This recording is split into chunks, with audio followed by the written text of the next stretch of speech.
नमस्कार, मैं कैलाश मंत्री AIRR न्यूज से।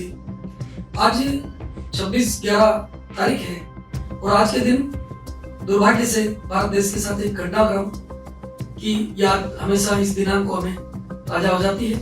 आज हमारे बीच उस 26/11 के हीरो, उन टेररिस्ट जिन्होंने ताज होटल पर कब्जा कर लिया था, उनसे लोहा लेने वाले हमारे बीच कमांडो सुरेंद्र सिंह जो NSG कमांडो है मौजूद हैं। हम आज उनसे उस 26/11 की घटनाक्रम के बारे में कुछ चर्चा करना चाहेंगे। नमस्कार सुरेंद्र जी, आप 26/11 के बारे में हमें कुछ ब्रीफ करेंगे? बिल्कुल। जय हिंद। सबसे पहले मैं कैलाश मंत्री की पूरी टीम को धन्यवाद देता हूं कि इन्होंने इतने दूर दराज के एरिया में भी जो है ना बेगू के अंदर मुझे ढूंढ निकाला और जो है 26/11 के लिए इनके अंदर जो देशभक्ति का जज्बा है वो आज भी कूट कूट के भरा है। ऐसे मैं TV चैनल वाले साथियों को सलूट करता हूँ, सलाम करता हूँ। 26/11 का जो हमला हुआ, ताज होटल के ऊपर वो हमला हुआ, तो देश की जनता और पूरी दुनिया के अंदर एक मातम छा गया था, क्योंकि उसमें सैकड़ों लोगों को उन आतंकवादियों ने मार गिराया। निर्दोष लोग जो वहाँ पर फंसे हुए थे, उनको बचाने की सबसे बड़ी चुनौती थी। तो NSG कमांडो को कॉल किया गया कि NSG कमांडो आए और इस हमले के अंदर जो है इन देश के दुश्मनों को जो है ना निस्ते नाबूद करने का काम करें। हम लोगों को आदेश मिला, करीब रात के 9:30-10 बजे का टाइम था। उसके बाद जो है ना 11-12 बजे के आसपास का टाइम था, तो हम लोग पूरी तैयारी में रहते हैं। तो वहाँ से NSG के कमांडो जो है ना एयरपोर्ट के लिए रवाना हुए। दिल्ली एयरपोर्ट के ऊपर हम पहुंचे और वहाँ पर एक जहाज के अंदर हम लोगों ने अपना सामान जो है ना लोड करना शुरू किया और उस जहाज के द्वारा जो है ना हम लोगों को मुंबई भेजा गया। उसके बाद जब हम लोगों को आगे की घटना का उनको पता नहीं था कि NSG कमांडो क्या करने वाले हैं, हम तुरंत वहाँ आगे हमको हेलीकॉप्टर मिले, हेलीकॉप्टर में बैठे और हम हेलीकॉप्टरों से जो ना नरीमन हाउस की छत के ऊपर, ओबराय होटल की छत के ऊपर, ताज होटल की छत के ऊपर हम लोगों को डायरेक्ट उतार दिया गया। मैं उस हमले के अंदर जो ना पहला कमांडो था NSG का हेलीकॉप्टर से ड्रॉप होने वाला। उस हमले के अंदर मुझे गोलियां लगी और मैं 627 आदमी को जिंदा होटल से बाहर निकाला और जख्मी हालात के अंदर 2 आतंकवादियों को मौत के घाट उतारने वाला NSG का कमांडो रहा हूं।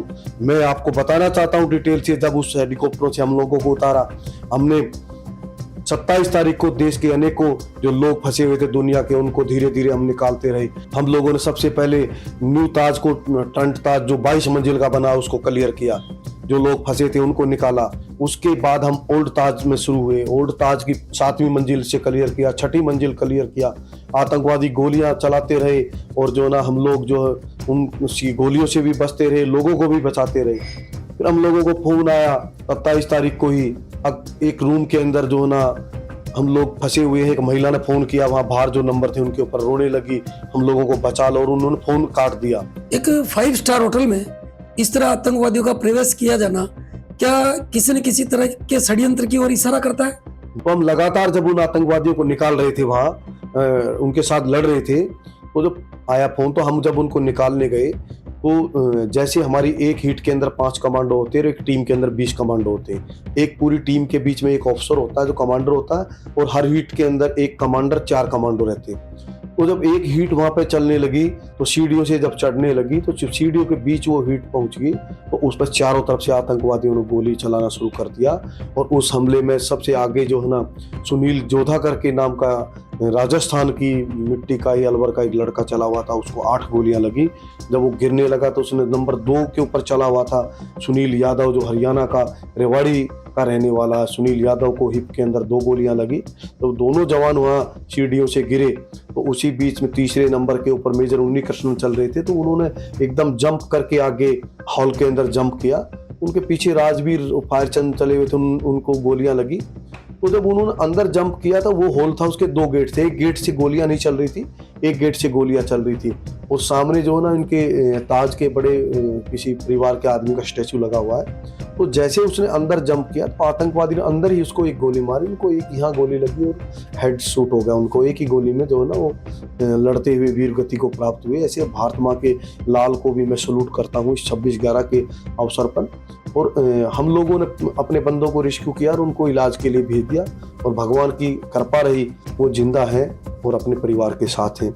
उसके बाद जो ना हमने उन आतंकवादियों को, जब उनके ऊपर हमने अटैक किया, तो आतंकवादी जगह छोड़ के भाग गए। और वहाँ से मेजर उन्नी कृष्णन साहब का रेडियो सेट और उसका हथियार की उठा के लेके